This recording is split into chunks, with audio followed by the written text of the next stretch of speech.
አንዳንዴ እኮ እኛ 24 ሰዓት ስልክ ላይ ቁጭ ብለን ልጆቻችን 1 ሰዓት ቲቪ ሲያዩ እንትን እንሆናለን ቦግ እንላለን። ከየት ነው ያመጡት?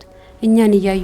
አንዲት እናት ከእናትሽም አንጻር ከራስሽም አንጻር አያይዝሽ እንድትመልሽልኝ የምፈልገው ነገር ቢኖር ሴቶች ወደ ትዳር ስንገባ ወይንም ደግሞ እናት መሆን ስንፈልግ መጀመሪያ ምን መስፈርቶችን ማሟላት አለብን ብለሽ ታስቢያለሽ?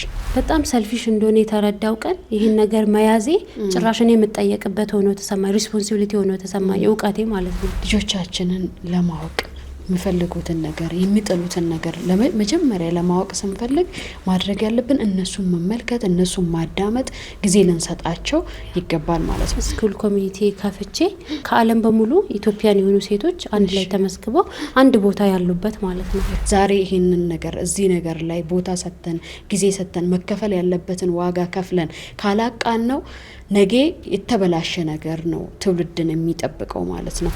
ልጅ ለማሳደግ ልጅ ከወለድን በኋላ አይደለም የሚጀምረው። መጀመሪያ ለዛ ልጅ ጥሩ ትዳር ውስጥ መሆን አለብን። ለዛ ልጅ የዛ ልጅ ሀቅ ከተወለደ በኋላ በጡት ወይ በሌላ ነገር አይደለም የሚጀምረው። ለዛ ልጅ ጥሩ የሆነ አባት መምረጥ አለብን፣ ወይም ለዛ ልጅ ጥሩ እናት መምረጥ አለብን። የልጁ ሀቅ ከዛ ነው የሚጀምረው። ስለዚህ ልጅ ስናስብ ገና ልጅ መውለዱ ላይ አይደለም። መጀመሪያ ስናገባ ባል ብቻ ሳይሆን መፈለግ ያለብን ለልጆቻችን ጥሩ አባት የሚሆን ልጅ መፈለግ አለብን፣ ሮል ሞዴል እንዲሆነው እና ጥሩ ትዳር ውስጥ ኦሬዲ አንዴ ከገባን ኢንቫይሮንመንታችንን አስተካክለንላቸዋል ማለት ነው ለልጆቹ። ልጆቹ ኦሬዲ ጥሩ ኢንቫይሮንመንት ውስጥ ነው የሚያድጉት። በጣም መልካም ቤተሰብ ውስጥ ኢማ ያለው ቤተሰብ ውስጥ ማህበረሰቡን እያገለገለ ያለ ቤተሰብ ውስጥ ነው ተወልደሽ ያደግሽው።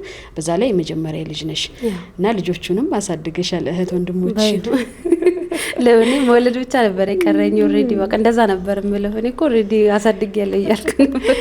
እናት ከሆንኩ በኋላ በጣም ላይክ የምፈልገው እናት ለመሆን ብዙ ሪሰርች ሳደርግ ብዙ ጥናት ላይ ነበር።